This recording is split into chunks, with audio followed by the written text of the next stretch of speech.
Bachelard est un philosophe français du XXe siècle. Il est né en 1884 et est mort en 1962.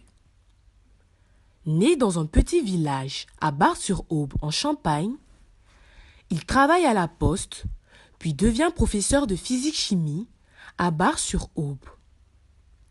Il obtient l'agrégation de philosophie, puis soutient sa thèse à la Sorbonne, où il finit par enseigner. Bachelard a été énormément intéressé par le concept d'épistémologie. Il travaillera d'ailleurs sur deux thèmes principaux, la philosophie des sciences et l'imagination. Influence reçue.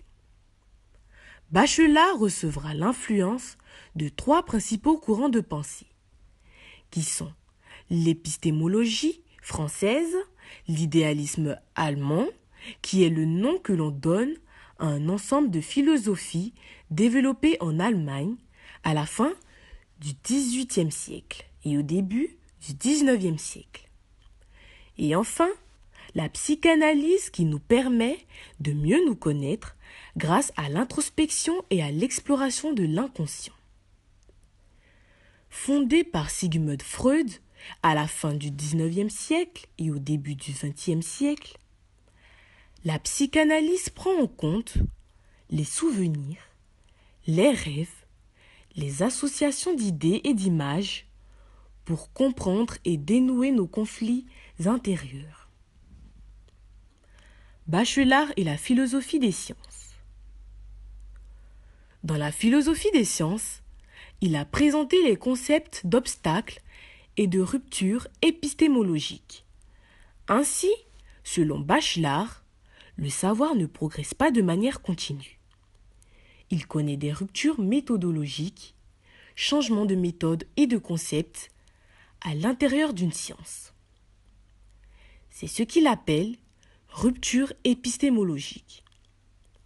En 1934, il publie le Nouvel Esprit scientifique et en 1938, il publie la formation de l'esprit scientifique. Bachelard et l'imaginaire. Selon Bachelard, imaginer ce n'est pas percevoir, puisqu'au contraire, ce sont deux activités totalement opposées. En effet, imaginer, c'est mettre le réel à distance, comme s'absenter. Tandis que percevoir, c'est se faire proche du réel. Absorber le monde. Il faut aussi distinguer deux types d'imagination. Nous avons l'imaginaire créatif et l'imaginaire reproductif. Le premier désigne la faculté de déformer les images fournies par la perception de manière à se dépasser vers l'imaginaire qui transcende toute réalité donnée.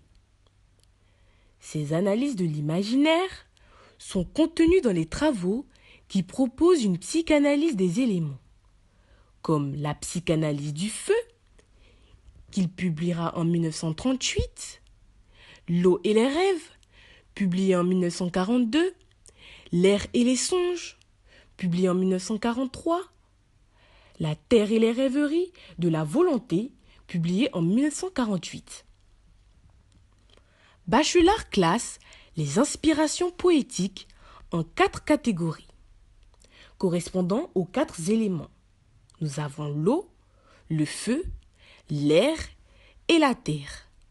Chacun des 4 éléments correspond à un réseau particulier d'images affectives.